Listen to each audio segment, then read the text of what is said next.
Itu untuk jadi wali itu gampang. Kamu makan ridho, Subhanallah. kamu ninjak buminya Allah ridho seneng, kamu hidup keseharian aman seneng.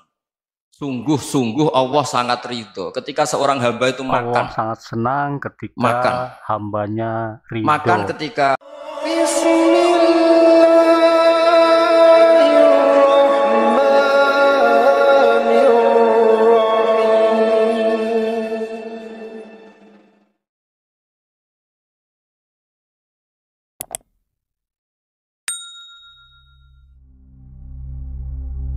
Hidup dan kehidupan manusia adalah serangkaian peristiwa dari kita lahir menjadi anak-anak, dewasa, berumah tangga, hingga kita meninggalkan dunia. Dalam kehidupan, kita juga diberikan rasa lapar, rasa dahaga, rasa kenyamanan, kegembiraan, jatuh cinta, marah, emosi, sedih, dan lain sebagainya. Namun di balik setiap kejadian ada satu hal yang sering terlupakan, yaitu takdir. Bagi Gus Baha, takdir adalah sesuatu yang harus dipahami lebih dalam agar kita bisa menjalani hidup ini dengan lebih tenang dan lebih bijaksana. Menurut Gus Baha lagi, bahwa mengaji mencari ridho Allah, yaitu dengan firman Allah. Tauhid dapat kita jumpai dalam keseharian kita, dan Allah ridho kepada hambanya yang senang dan selalu bersyukur. Simak kajian Gus Baha berikut ini. Semoga dapat menambah ilmu dan wawasan kita serta mengikuti takdir kita sebagai manusia. Jangan lupa subscribe, like, komentar positif, dan share apabila video ini bermanfaat. sungguh-sungguh Allah sangat ridho ketika seorang hamba itu makan, makan ketika sesuap nasi dia muji Allah, ketika minum seteguk nasi dia muji Allah. Itu kalau orang diridhoni Allah itu wali betul. Itu untuk jadi wali itu gampang. Kamu makan ridho, kamu ninjak buminya Allah ridho seneng, kamu hidup keseharian aman seneng. Nah ini supaya sampean kita semua ngaji betapa panduan Rasulullah untuk menggapai ridho Allah itu banyak yang keseharian sekali. Saking kesehariannya banyak dalam hadis dan itu sahih. Nabi menyebut hal-hal yang keseharian. Hatta ma tas'alu fi imra'atika, kamu punya uang kemudian istri kamu bisa makan, itu ibadah. Bahkan sebagian ibadah itu dicontohkan Nabi yang akhirnya diprotes sahabat. Yaitu wa fi buti ahadikum sedekah, kamu menggauli istri kamu itu ya sedekah. Sampai sahabat bilang yang benar ya Rasulullah. Ayati ahaduna syahwatahu wa huwa lahu ajrun. Masa urusan biologis, urusan syahwat kemudian dia dapat pahala. Nabi menjawab, alaysa lawadhu'aha fi haramin akana alaihi wisrun. Bagaimana kalau dia meletakkan ke yang tidak benar, itu kan dosa. Nah, hal-hal seperti ini yang saya ingin teman-teman semua. Saya juga agak ingin ngaji demi Anda, juga agak ingin. Itu dosa sekali ngaji kok, pesanan kelompok tertentu itu enggak boleh. Islam itu untuk semua. Jadi ya cuma karena di depan saya jenengan ya seakan-akan jenengan korbannya. Itu ada ilmunya dalam usul fikih itu. Jadi orang itu harus ngaji usul fikih. Nama yang disebut, mungkin Mas Sufyan masih ingat zaman ngaji usul fikih. Nama yang disebut itu tidak jaminan sebagai prioritas perintah. Jadi misalnya gini, kebetulan yang di depan Nabi itu Abu Dzar. Nabi ya bilang, ya Abu Dzarin ini uhibbuka misalnya, atau ya Mu'ad ini uhibbuka, atau ya Abu Hurairah ini uhibbuka misalnya. Banyaklah riwayat yang Nabi nyebut ya Abu Dzarin, ya Mu'ad, ya Abu Hurairah. Kemudian misalnya Nabi meneruskan khitab, ini uhibbuka, saya mencintai kamu, fakul dubur sholatin, atau sebagian riwayat disebut falatadaan la dubura kulli sholatin, Allahumma inni ala dzikrika wa syukrika wa husni ibadatik. Saya mencintai kamu, siapa saja, Mu'ad bisa, Abu Dzar bisa siapa. Saya mencintai kamu, mohon kalau habis sholat kamu jangan lupa wiridan Allahumma inni ala dzikrika wa syukrika wa husni ibadatik. Ya Allah, tolong kami permudah supaya mudah ingat Engkau. Anda tidak bisa mentang-mentang, wong nama saya Parmin, nama saya Purnomo, itu yang diperintahkan Mu'ad misalnya. Jadi yang disebut satu, tapi khitab itu untuk siapa saja. Saya teruskan ya. Jadi saya mohon semua kita melakukan kebaikan itu, kalau dalam kaidah fikih disebut al yakin la yuzalu bisyak. Banyak kebaikan yang kebenarannya itu 100%. Tidak punya efek samping ke pihak lain, ke kelompok lain, ke komunitas lain. Yaitu tadi misalnya Anda makan, dan itu murah sekali, hanya butuh 1 piring. Setiap kunyahan kamu muji Allah, setiap minum kamu muji Allah. Itu redaksinya Rasulullah SAW disebut Allah sangat ridho ketika seorang hamba makan, kemudian dia memuji Allah. Atau minum, kemudian dia muji Allah. Logikanya gampang, negara seperti ini yang kamu harapkan bentuknya kayak apa, mertua, ipar, komunitas, tetangga, itu nyata terjadi itu kan belum pasti. Sementara yang mesti terjadi adalah kamu butuh makan, kalau tidak mati. Butuh minum, kalau tidak mati. Butuh bumi yang nyaman ditempati, kalau tidak kita juga mati. Sebab itu Allah kalau menyebut nikmatnya itu hal-hal yang keseharian. Alladzi at'amahum min ju'. Allah itu siapa? Allah itu yang menciptakan kamu bisa makan. Tidak berlebihan, Allah itu yang menciptakan kondisi sosial itu ideal. Zaman Nabi itu ya ada orang munafik. Orang-orang pilihan Allah itu juga diuji orang sekelilingnya yang macam-macam. Semua diuji sesuai konteks zaman dan waktu. Nah, tapi ada ibadah-ibadah yang selalu disarankan Nabi. Sampai Nabi itu pernah ditanya, ayul islami khairun ya Rasulullah, Islam terbaik itu gimana? Jawaban Nabi itu unik. It'amut to'am. Islam terbaik itu ya makan-makan, santai-santai. Ketika Allah menyebut beberapa kebaikan, falak tahamal akobah, wa ma adrokan apa? Mal akobah. Terusannya apa? Fakku rokobah. Terusannya apa? Au it'amun fiyaumin di masubaya. Atau acara makan-makan itu juga Islam. Kenapa? Ya bayangkan kalau tidak ada makanan, kita mati kan? Kondisi sosial tidak ideal itu Anda masih gak apa-apa. Tapi kalau Anda tidak makan, Anda tidak minum, kamu punya istri cerewet masih bisa hidup, punya mertua cerewet masih bisa hidup, tapi kalau tidak makan bisa mati. Berarti penting mana istri sama makan? Penting mana? Makan. Semoga istri Anda dengar, nanti kamu disuruh makan tapi pulang deh. Itu kalau dibahasakan makan masih memahami, penting mana nasi 1 piring dengan istri. Nggak ada nasi mati, nggak ada istri belum mati, penting mana? Gak berani jawab kan? Nah, ternyata Anda ada garang kan di depan istri. Jadi saya mohonlah, mungkin Mas Sufyan Sauri tadi yang bisa bantulah. Teman-teman tuh ngaji yang keseharian saja. Karena kita nyari ridha Allah itu berdasar firman Allah. Dan firman Allah itu menyebut keseharian tuh riang, gampang.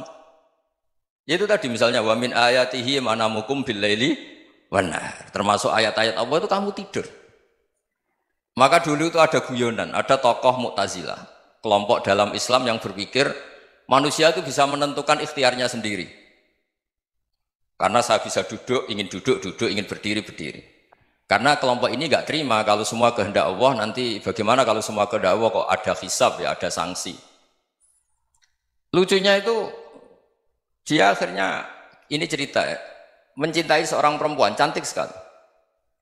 Dan itu dia menjadi ahli sunnah itu oleh hal-hal yang sepele. Karena istrinya cantik, ya namanya suami istri itu hubungan intim. Terus ditanya, Mas, masih ingin lagi? Masih. Silahkan diulang lagi. Wah ya tidak bisa. Katanya manusia bisa menentukan yang diinginkan. Itu tobat itu. Itu nggak bisa ditobatkan Mas Sufyan Ats-Tsauri. Orang cantik yang mudah nobatkan orang itu orang cantik. Segampang itu. Akhirnya kita tahu, makanya kalau dalam kitab Hikam itu disebut al-aqil mayyakul madza yaf'alu wa hubi wal ghafil mayyakul madza af'al. Orang yang punya akal karena sadar ini wilayah Allah, semua milik Tuhan. Itu dia tiap hari berpikir, besok Allah akan melakukan apa terhadap dunia ini. Kamu merencanakan suatu mau plesir, ternyata gempa. Mau wisata ke Rusia, ternyata perang. Kamu tidak pernah tahu apa yang akan terjadi besok. Wa ma tadri nafsum madza taksibu ghadan. Tapi anda semua kita ini sering punya jadwal permanen. Makanya saya kalau diundang siapa saja, bisa takdir. Yang jelas Gus ini acara penting. Ya masih acara penting nak pangeran ngersakno piye? Kowe ape dadi pangeran, kamu kok mau jadi Tuhan? Itu kadang ya kiai. Penting Gus acara ini jenengan harus memastikan bisa. Loh kamu itu yang ngajarin tauhid, sesuatu itu biadillah kok bilang-bilang apa pasti. Kalau maksa terus tak tobatkan kamu kata saya. Ya kalau gitu Gus bilang insya Allah. Wah itu hati saya, fisik saya, roh saya sudah bilang insya Allah. Tidak usah kamu latih kata saya. Nah, hal-hal tauhid keseharian itu gampang sebetulnya. Wal ghafil yaqulu madza af'al. Tapi orang yang lupa Allah dia setiap hari bilang, besok apa? Kita bisa melakukan apa? Seakan-akan dia itu aktor, dia penting, dia subjek permanen, dia. Padahal kita ini hanya objek kehendak Allah Subhanahu wa taala. Karena kita yakin sesuatu yang terjadi di alam raya ini kita tidak bisa apa-apa. Makanya saya sering ngaji, sering bilang saya, ketika Anda mensifati Allah, dia yang menghidupkan. Sudah itu tanamkan, sehingga ketika kita mati, santai saja. Kenapa santai? Allah punya cara menghidupkan kita. Zaman kita hidup juga gak tahu caranya ngelola jantung, ngelola paru-paru. Kamu juga gak tahu ngelola oksigen yang tidak beracun, tidak mengandung polusi. Tahu-tahu hidup. Gak ingin tua ya tahu-tahu tua, gak ingin mati tahu-tahu mati. Selama ini kita hidup juga gak tahu apa-apa sebetulnya. Hanya gaya tok, punya jadwal, punya planning. Kalau kamu bisa menentukan pilihan Anda, pasti Anda istrinya cantik, 4 neriman semua, kona'ah semua. Nyatanya enggak kan? Ada 1 jelek, cerewet. Oh itu kan, nyatanya enggak bisa apa-apa Anda kan? Dan kamu bawa mati lagi. Itu kan, istri Anda juga gitu, punya keinginan, punya suami yang ganteng, yang jabat, yang neriman, yang enggak poligami. Ya enggak kesampaian juga. Kalau kita ngitung tingkat kegagalan kita itu gagal terus. Ya kan? Nah, terus ingat Allah, madza yaf'alu wa bi. Orang yang punya akal selalu berpikir Allah itu menghendaki apa terhadap saya. Lalu sama-sama orang ngelihat orang yang serius, itu kata Anda itu pemikir berat, serius. Senang punya tokoh yang merengut karena kamu anggap serius. Tapi sebagian orang anggap orang yang serius itu wong merengut, wong masam, wong muka kok ditekuk. Jadi sama itu hati ya muqallibal qulub tsabbit qalbi ala dini, karena kita enggak tahu cara berpikir kita tentang orang lain, tentang sekeliling kita. Misalnya kita orang baik yang jenis ngrumat fakir miskin. Ada orang bangun masjid mewah itu janggal. Apa artinya masjid mewah kalau banyak orang kelaparan? Tapi kalau yang jenis pendidikan apa artinya masjid mewah kalau tidak bisa ngaji? Nanti yang jenis infrastruktur apa artinya ini kalau semuanya punya sudut pandang yang berbeda-beda. Dan Islam mengapresiasi semua kebaikan. Tapi katakan semua kebaikan itu adalah kehendak Allah Subhanahu wa taala. Karena apapun baik Anda itu pakai fasilitas yang diberikan oleh Allah Subhanahu wa taala. Sehingga ini yang disebut kulillah sumadarhum fi khawdihim yal'abun. Ya kembali tadi ke tema-tema bahwa keseharian Anda ini sudah Islami. Saat Anda tidak bisa melakukan apa saja. Saya sering ada jenazah, biasanya kalau tetangga meninggal saya sering disuruh ngelepas. Saya bilang orang ini baik karena sering ngelamun di rumah, sering nganggur di rumah. Ditanya sama anaknya, kenapa Gus nganggur baik? Ya kalau dia nganggur artinya juga agak berbuat sesuatu yang maksiat kan? Ya kan? Orang nganggur di rumahnya ya tidak bunuh orang, tidak maling, tidak korupsi, ya namanya nganggur di rumah. Lah cuma istri cara pandang nganggur gak menghasilkan uang itu. Tapi juga gak menghasilkan kriminal kan? Jadi sebenarnya Islam itu makanya kalau sampai ngaji usul fikih itu ada kitab usul fikih namanya Lubul Usul, itu terkenal sekali di pesantren itu. Itu kalau ngapresiasi keseharian itu luar biasa. Itsma min mubahin illa wa yatahaqqaqu bihi tarku haramimma. Karena keseharian yang mubah saat Anda lakukan itu ada kehebatan yang luar biasa, yaitu meninggalkan haram. Makanya dulu banyak orang-orang alim ketemu temannya itu guyon sampai semalaman. Itu biasanya yang semangat Islam itu kiai kok ndak tahajud, kiai kok ndak witir. Orang yang sedang mapan uangnya banyak, malam itu tidak kelayaban itu sudah luar biasa. Melawan nafsu supaya tidak maksiat itu sudah luar biasa. Supaya lupa guyon sama temannya semalaman sampai subuh. Gejolak-gejolokan kenang zaman miskin, zaman kuliah nggak jelas, zaman apa. Melihatnya jangan tarkut tahajud. Seperti ini meninggalkan tahajud, tapi meninggalnya ini talkul muharramat. Jadi kayak apa hebatnya? Sehingga Imam Ghazali punya riwayat yang agak unik. Hatta takuna ibadatu akhiri hadil ummah iku an-naum. Sehingga suatu saat ibadah terbaik umat ini itu tidur. Itu kan riwayat kontroversi. Ketika Imam Ghazali tanya, kenapa iya? Kenapa kamu mulai keluar dari rumah itu sudah banyak maksiat? Melihat perempuan yang enggak mahram, melihat fenomena. Tapi kalau kamu tidur itu enggak melihat apa-apa. Tapi juga kamu jangan nganggap tidur itu ibadah betul. Saatnya melakukan fardu ain malah masih tidur. Tapi itu sudut pandang yang menjadikan kita Islam itu gampang. Jadi saat Anda tidak bisa aktivitas apa-apa, misalnya ada beberapa orang yang lumpuh, Lumpuh itu memang nggak bisa Jumatan, nggak bisa ibadah, tapi dia juga nggak bisa maksiat. Tidur itu memang Anda saat itu tidak bisa tahajud, tidak bisa witir, tapi saat itu ada zina, ada maling, tidak gosipkan orang, tidak bully orang, tidak menanamkan kebencian, tidak hasud. Sehingga tidur menurut Allah Ta'ala wa min ayatihi manamukum billaili apa? Wan-nahar. Karena di tidur itu selain ada unsur istirahat, jaga kestamina, juga ada unsur meninggalkan beberapa keburukan. Nah saya mohon ibadah yang keseharian ini kita jaga. Supaya kita semua baca ayat itu fasih itu tertanam di hati. Allah itu siapa? Alladzi at'amahum min ju'i wa amanahum min khauf. Dan Allah kalau cerita di Quran itu anna sababnal ma'a sabba tsumma syaqqaqnal ardha wa syaqqa fa ambatna fiha habba wa inaba wa qadba wa zaituna wa nakhla wa hada'iqa hulba. Kamu tahu saya ini siapa kata Allah? Saya ini adalah Tuhan yang menurunkan air, kemudian ada tanaman banyak. Habba wa inaba wa qadba, ada zaitun, ada tin, kalau orang Jawa mungkin ada tela, ada padi, ada mangga, ada pisang. Sudah. Wa inaba wa zaituna wa nakhla wa hada'iqa hulba, ada perkebunan yang lebat. Tujuannya apa? Mata Allahkum, silahkan kamu pakai, kamu nikmati. Tapi karena kadang kita ini punya ide-ide besar. Tadi untuk syukur saja nunggu punya istri riman, rumah baik, tetangga baik, komunitas baik, semuanya baik baru syukur.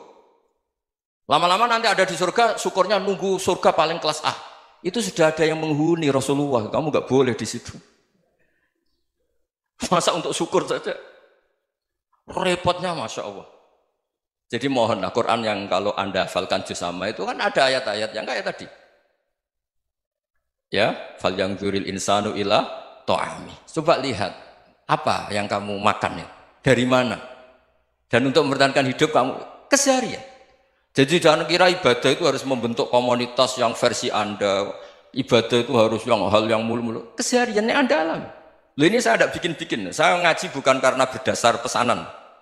Itu ayat yang saya baca kan betul ada ayatnya kan. Fal yang dzuril insanu ila ta'ami. Anna sababnal ma'a sabba. Thumma syaqqaqnal ardo syaqqa. Fa ambasna fiha habba wa inaba wa qadba wa zaituna wa nakhla wa hada'iqa ghulba. Terusannya apa? Mata'al lakum, silakan kamu nikmati. Mata itu silakan kamu nikmati. Ya kayak sampean dikasih hidangan ya makan. Ya sudah makan. Habis makan ya minum. Habis itu ngantuk ya tidur. Ya sudah normal-normal saja. Kayak apa indahnya Islam. Tapi Anda mencari Islam yang gimana lagi? Nah itu yang diajarkan guru-guru kita, diajarkan sanad kita sampai Wali Songo, sampai Rasulullah SAW. Bahwa pada akhirnya ada jihad, ada perang. Itu dulu memang perang, bukan membunuh. Beda. Dulu kita dijajah Belanda ya perang, dan itu normal karena kita dijajah. Jadi ketika orang lain ingin baik sama kita, wa in ahadum minal musyrikin astajaroka ya fajirhu hatta yasma'a kalam Allah. Kalau mereka ingin baik ya kita baik. Makanya ada istilah musta'man, mu'ahad. Kalau mereka ingin damai, berdampingan dengan kemajmukan ya itu yang lebih baik. Karena memang Islam menghormati proses perdamaian. Wa in janahu lis-salmi ya fajnah lah. Kalau ingin damai ya kita harus